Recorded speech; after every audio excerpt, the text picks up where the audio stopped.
إن الحمد لله نحمده ونستعينه ونستغفره ونعوذ بالله من شرور أنفسنا ومن سيئات أعمالنا من يهده الله فلا مضل له ومن يضلل فلا هادي له أشهد أن لا إله إلا الله وأشهد أن محمدا عبده ورسوله اللهم صل وسلم وبارك على حبيبنا ونبينا محمد وعلى آله وصحبه ومن تبعهم بإحسان إلى يوم الدين أما بعد.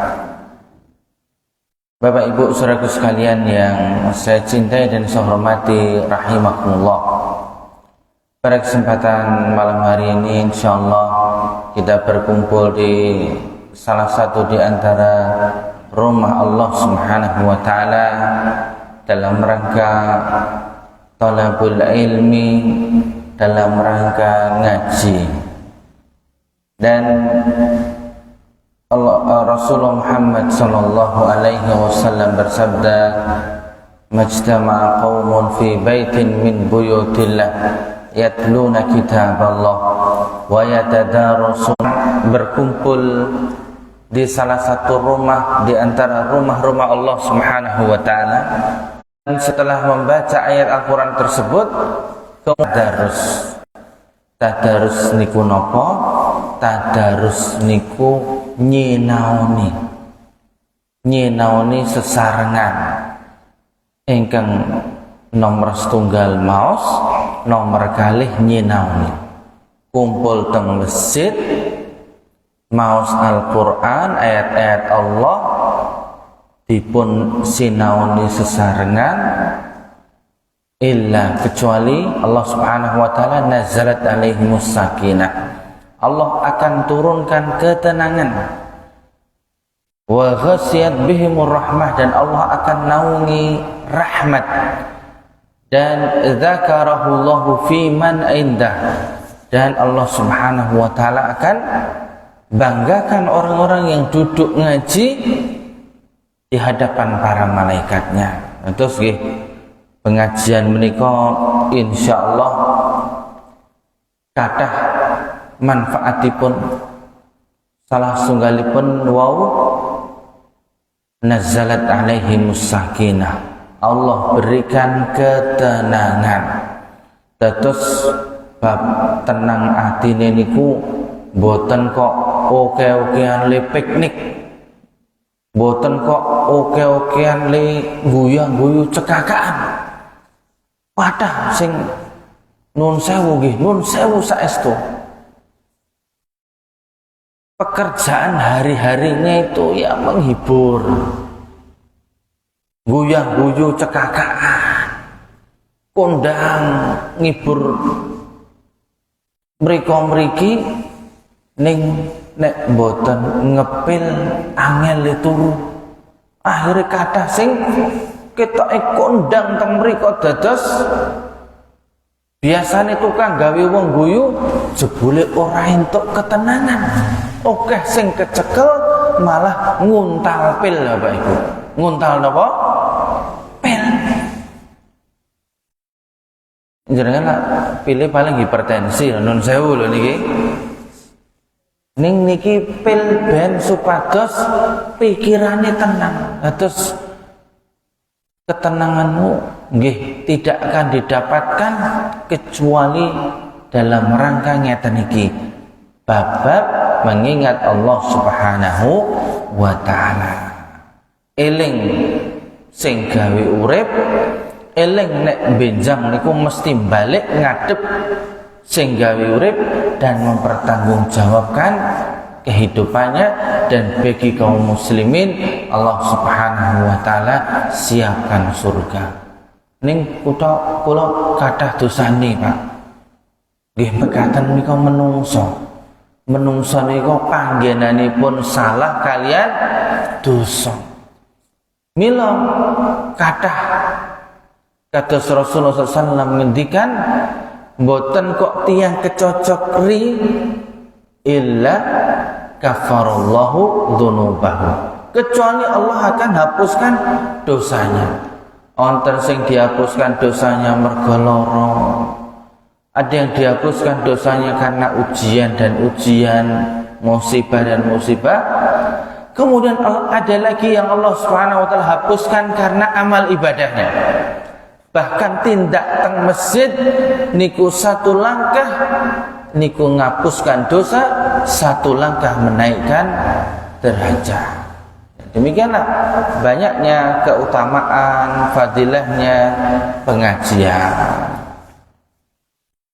Kita masuk ke dalam surat Al-Fatihah. Tentu surat yang kita baca waktu demi waktu dalam sholat-sholat kita.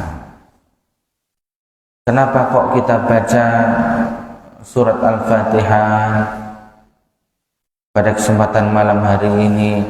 Supaya semakin moga-moga menambah kekhusyuan kita dalam sholat. Kita baca tafsir dari salah seorang ulama di Arab Saudi yang wafat di tahun 2000-an yang bernama Syekh Muhammad bin Shalih Al-Utsaimin. Bismillahirrahmanirrahim. Suratul Fatihah summiyat bidzalika. Surat Al-Fatihah disebut Al-Fatihah li'annahu iftutiha bihal Qur'anul Karim. Oleh karena Al-Quran itu dimulai dengan surah Al-Fatihah atau dibuka dengan Al-Fatihah, maka dikatakan surat ini iftatahal Qur'an, yang membuka, yang memulai Al-Qur'an. Wa qad qila, dan juga dikatakan innaha awwalu suratin nuzilat kamilatan. Dan surat Al-Fatihah ini yang pertama faedahnya tadi adalah memulai Al-Qur'an sebagai pembukaan. Kemudian yang kedua, surat Al-Fatihah ini adalah surat pertama yang diturunkan oleh Allah Subhanahu wa taala yang turun secara utuh. Ada surat surat yang pertama turun? Surat apa, Pak Ibu? Al-Alaq. Ini surah yang kita biasa baca, Iqra bismi rabbikal ladzi khalaq, akan tapi tidak turun satu surat keseluruhan. Adapun surah Al-Fatihah itu surat yang pertama kali turun langsung 7 ayat. Hadhihi suratu qala ulama, surat ini berkenaan dengan surat ini para ulama mengatakan innaha tashtamilu ala mujmali ma'anil Qur'ani fit tauhid.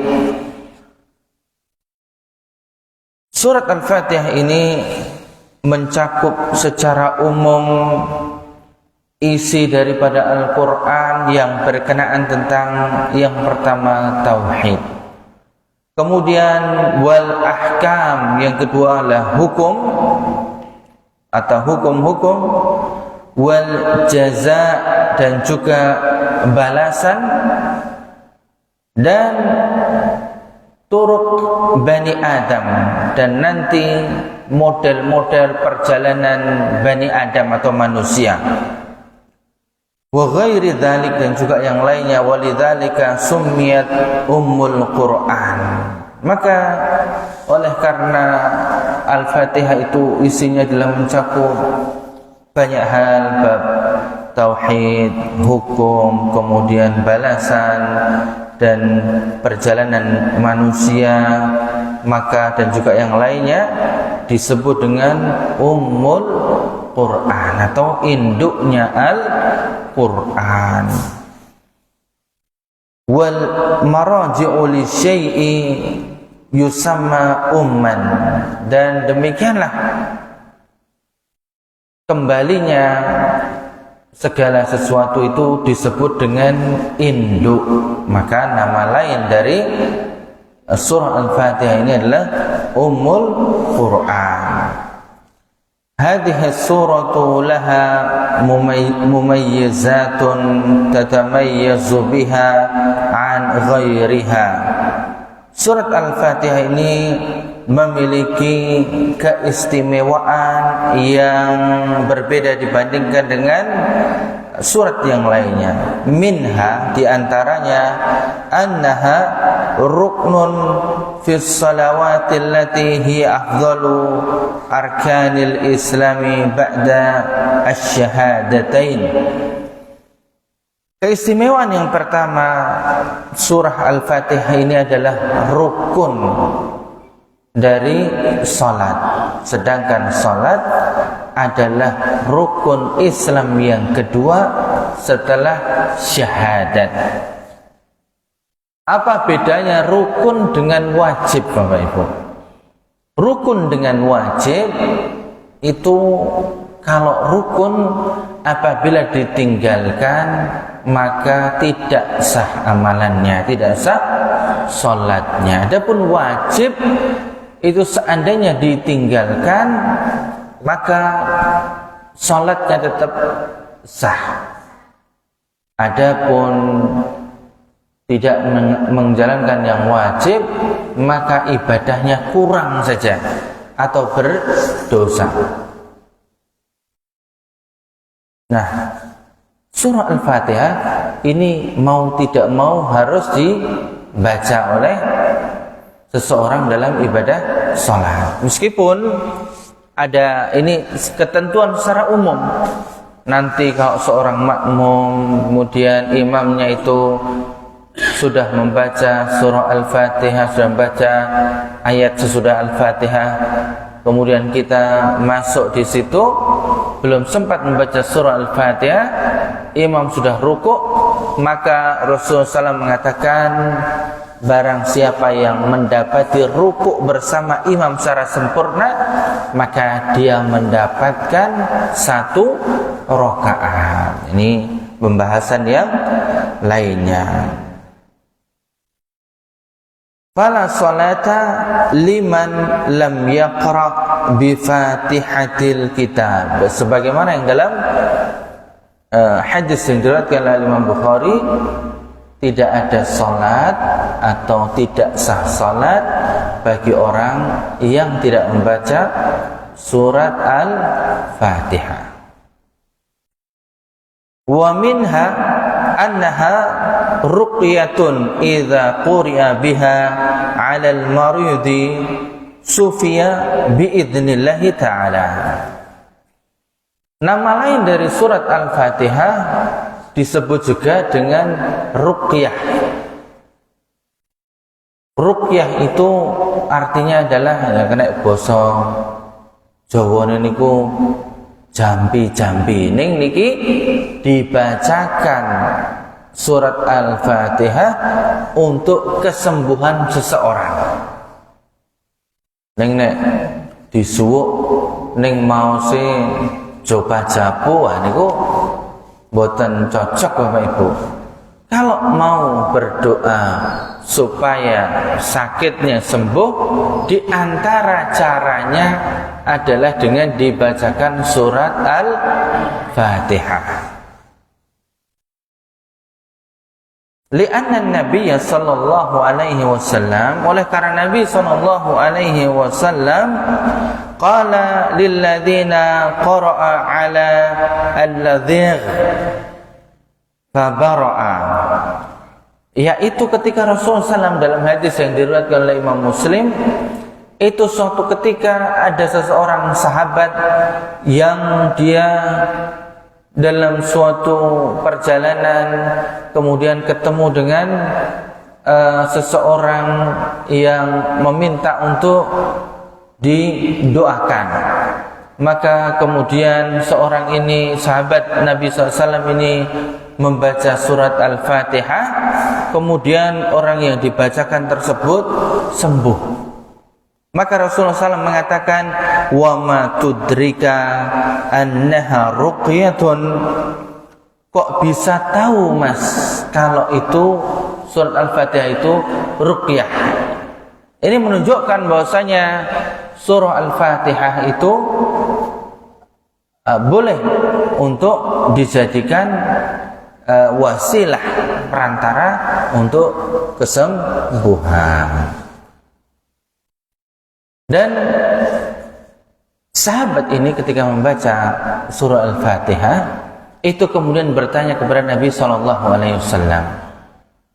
Dia tidak bisa mengatakan di zaman sahabat itu, zaman Rasulullah SAW, oh berarti sahabat ini membuat perkara yang baru dalam agama.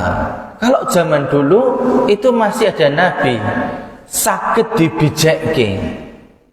Wahai Nabi, nek ngeten iki pripun? Wonten Nabi mengatakan ora apa-apa. Maka hukum daripada amalan tersebut itu kemudian diperbolehkan atau dilarang saat ada Nabi SAW, itu tidak apa-apa. Neng sesudah wafatnya Nabi SAW niku mboten saged dibijekke. Amalan-amalan itu semuanya sudah diajarkan. Amalan bab misalkan nek kepaten kuwi piye, Rasulullah SAW itu kepaten ketika hidupnya, kepaten bojone Khadijah, kepaten sinten putra-putrane, wonten sing kakung niku namine Qasim, wonten naminipun Ibrahim, wonten naminipun Abdullah, wonten sing putri naminipun sinten Ummu Kulsum. Kemudian man? Hah? Bukan.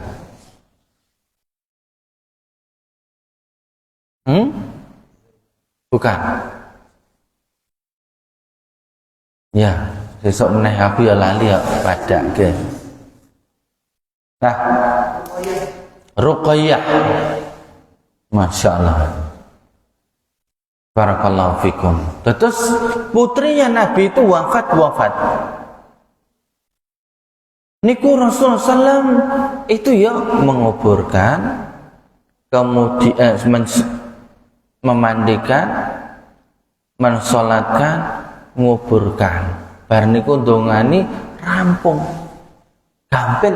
Agami Islam niku agami ingkang gampil. Nah, seperti halnya kita ini kalau mau misalkan meminta hujan, Rasulullah sudah mencontohkan. Nek kok napa niku mongso ketiga kok mboten udan-udan, Nabi sudah mengajarkan niki carane nek donga njaluk udan itu salat. Tata caranya sudah diajari, tur biasa kemawon, kemudian ada khutbah, kemudian ada doa. Nggih, ngoten niku. Kemudian waqad ibtada'a ba'dun nasi al-yawma fi hadhihi surati bid'atan. Nah, kadang-kadang kita temukan kalau tadi di zaman Nabi itu ada sahabat yang meruqyah atau membacakan Al-Fatihah untuk doa bagi kesembuhan, akan tetapi sudah distempel Rasulullah bahwa itu boleh. Nah, di lain itu fasaru yantimuna bihad doa. Kemudian kadang-kadang itu karena iki nek Al-Fatihah itu bisa untuk ruqyah, maka kemudian untuk apa-apa kemudian mesti dengan Al-Fatihah. Kadang-kadang itu yang seperti ini itu perlu dibahas lagi. Apakah betul Rasulullah SAW membolehkan atau mencontohkan bahwa kita misalkan memulai suatu amalan itu dengan bacaan Al-Fatihah seluruhnya.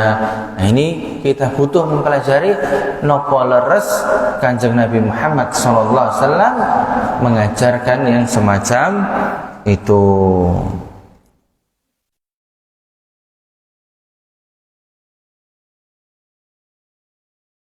Masalan idza da'a thumma da'a qala liman haulahu Al-Fatihah. Sebenarnya Bapak Ibu, misalkan ada seseorang yang mengakhiri doa, itu sebenarnya ya seperti pada kita Jumatan biasa itu. Kalau Jumatan kan mboten enten sing subhana rabbika rabbil izzati amma yasifun wassalamun alal mursalin walhamdulillahi rabbil alamin. Kan cekap ngoten niku. Nah, tidak perlu kita tambahin misalkan dalam khotib Jumatan subhana rabbika rabbil izzati amma yasifun wassalamun alal mursalin walhamdulillahi rabbil alamin al-Fatihah. Tidak pernah Rasulullah SAW mengajarkan yang semacam itu. Tapi kalau ada kemudian yang mengatakan ada Pak, nah, kita pelajari lagi apa betul riwayat itu sahih dari Nabi Muhammad SAW atau tidak. Itu yang perlu kita perhatikan.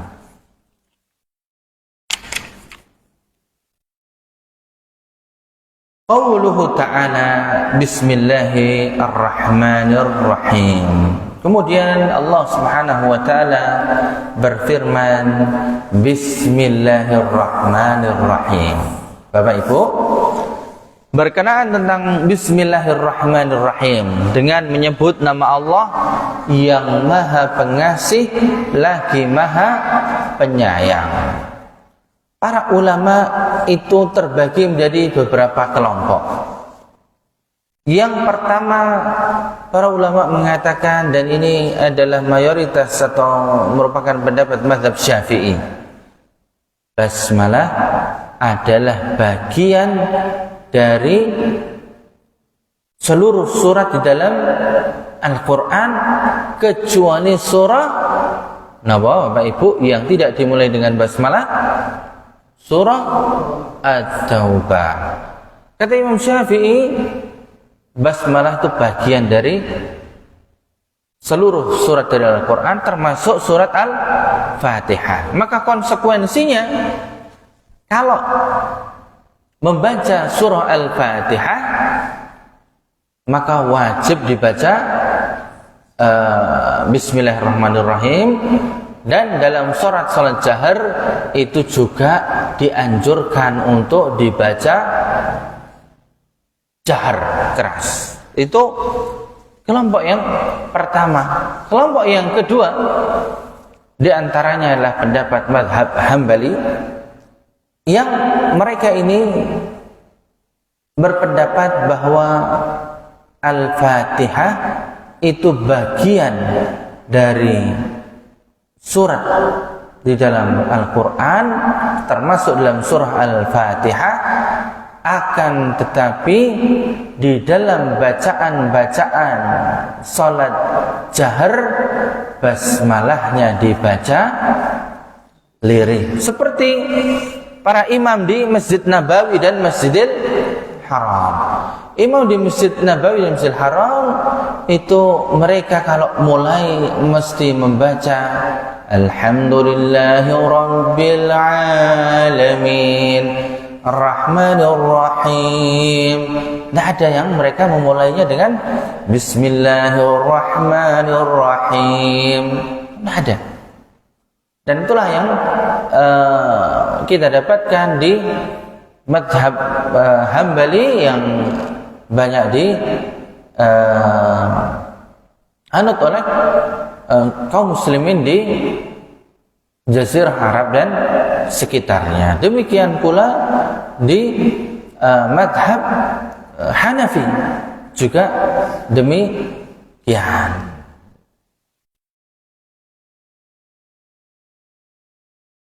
Saya itu bulan November kemarin ya sholat jamaah di Turki, mereka itu enggak Hanafi. Itu ya saya rada lali Bapak Ibu. Waktu itu sholat subuh di Masjid Sultan Ahmed itu ghairil maghdubi alaihim waladdallin.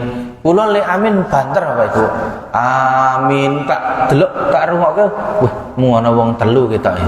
Karena di sana itu aminnya itu tidak banter seperti di tempat kita, di yang banyak tersebar mazhab Syafi'i ataupun di Saudi yang mazhab Hambali.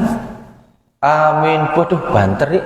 Rakaat kedua jadinya ya ghairil maghdubi alaihim waladdallin. Alon-alon Pak Ibu, ndak isin. Ndak dideloki karo liyane. Salat lah ya engko mbangane do nglirik ngene lah ya. Loh, terus pripun Pak? Itu yang namanya perbedaan seperti ini itu para ulama menyebutnya dengan khilaf yang muktabar. Khilaf yang diperbolehkan atau di apa namanya itu yang memang sudah terjadi di antara para ulama mazhab terdahulu, para imam.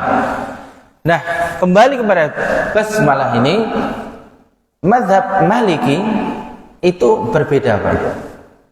Mazhab Maliki mengatakan basmalah bukan bagian dari surat bukan bagian dari awal surat dari semua surat dalam Al-Quran, termasuk bukan bagian dari Al-Fatihah. Maka mereka itu tidak membaca Bismillahirrahmanirrahim, tidak sir, tidak pula jahar tentunya. Siapa itu? Yaitu kaum muslimin yang mereka di sekitar Maghrib. Maghrib itu di Maroko, di Afrika Utara ataupun Afrika Barat. Ini mereka tidak membaca basmalah karena tidak menganggap basmalah itu bagian dari surat Al-Fatihah. Ini kita bisa melihat di semua buku-buku tafsir akan kita dapati perbedaan imam madhab tentang bacaan Bismillahirrahmanirrahim tersebut, apakah jahar sir. Ini kalau kita keras banter Bismillahirrahmanirrahim banter ora sah. Kita nanti sholat di Masjid Nabawi, Masjidil Haram ya repot Bapak Ibu, karena di sana senantiasa imamnya itu memulai bacaan Al-Fatihah dengan Alhamdulillahi Rabbil Alamin. Maka kita dalam hal ini berlapang dada. Kemudian Bismillahirrahmanirrahim itu kita seakan-akan mengatakan dengan nama Allah. Maka saya memulai misalkan seperti makan. Bismillahirrahmanirrahim adalah doa yang pendek dan mudah kalau kita ini mau makan. Dan Rasulullah SAW itu juga ketika sebelum makan itu beliau sebelum minum beliau membaca Bismillahirrahmanirrahim dalam hadis yang sahih. Sebelum berwudu beliau juga membaca Bismillahirrahmanirrahim atau Bismillah. Kemudian menyembelih kita mengucapkan Bismillahirrahmanirrahim. Beliau ketika mengiring surat maka beliau menuliskan Bismillahirrahmanirrahim. Beliau kalau membuat perjanjian itu beliau tuliskan Bismillahirrahmanirrahim. Dan Ar-Rahman Maha Pengasih dan Ar-Rahim Maha Penyayang ini adalah termasuk Asmaul Husna, nama-nama Allah yang baik. Dulu orang-orang Arab itu mereka di zaman jahiliyah, orang-orang kafir Quraisy itu mereka mengatakan Ka'bah itu adalah Baitullah, rumah Allah. Mereka menamai nama anak mereka Abdullah. Mereka mengaku bahwa Allah itu adalah yang maha menciptakan, tetapi mereka mensekutukan Allah dengan Lata, dengan Uzza, dengan Manat, dengan Hubal dan yang lainnya. Nah, Bapak Ibu yang saya cintai rahimahullah, suatu ketika Rasulullah SAW itu di dalam perjanjian Hudaybiyah, ketika beliau mau umrah dari Madinah ke Mekah, setelah beliau hijrah dari Mekah ke Madinah, itu beliau belum pernah umrah sampai di tahun 6 Hijriah. 6 tahun setelah hijrah, beliau ingin umrah ke kota Mekah, akan tetapi dicegat oleh pasukan Khalid bin Walid di suatu tempat yang bernama Hudaybiyah. Maka terjadilah di situ perjanjian Hudaybiyah, dan Rasulullah SAW dan para rombongan bertahallul di Hudaybiyah. Kemudian Rasulullah meminta kepada sekretaris ketika menulis perjanjian tersebut, Bismillahirrahmanirrahim. Kata orang-orang Quraisy, uktub bismillah, tulisan bismillah wae. Sapa kuwi Ar-Rahman, sapa kuwi Ar-Rahim. Mereka tidak mengenal bahwasanya ada nama lain Allah Subhanahu wa taala, yaitu Ar-Rahman Ar-Rahim. Ini menunjukkan bahwa Islam itu bukan Arab, Bapak Ibu. Islam itu bukan Arab. Ya, Islam ya Islam. Akan tetapi kita juga tidak boleh anti Arab terus. Dumeh Islam itu dua Arab. Kemudian sholat yang nganggo basa Londo misal, sholat nganggo basa Jepang, ya tidak boleh Bapak Ibu. Karena Allah Subhanahu wa taala memilih bahasa Arab sebagai bahasa diturunkannya wahyu Allah Subhanahu wa taala. Dan nyatanya semua orang yang masuk Islam dari bahasa apapun itu kon ngapal ke Al-Fatihah yo gampil dan mudah. Meskipun belum bisa baca Al-Qur'an, akan tetapi mengingat surah Al-Fatihah itu bisa. Demikian yang saya sampaikan Bapak Ibu berkenaan tentang permulaan dari tafsir surah Al-Fatihah. Moga-moga ada manfaatnya bagi saya pribadi dan juga moga-moga Bapak Ibu dan saudaraku sekalian semuanya. Mohon maaf atas segala kekurangan, dan ini mewakili panitia dipersilahkan untuk menikmati hidangan. Assalamualaikum warahmatullahi wabarakatuh.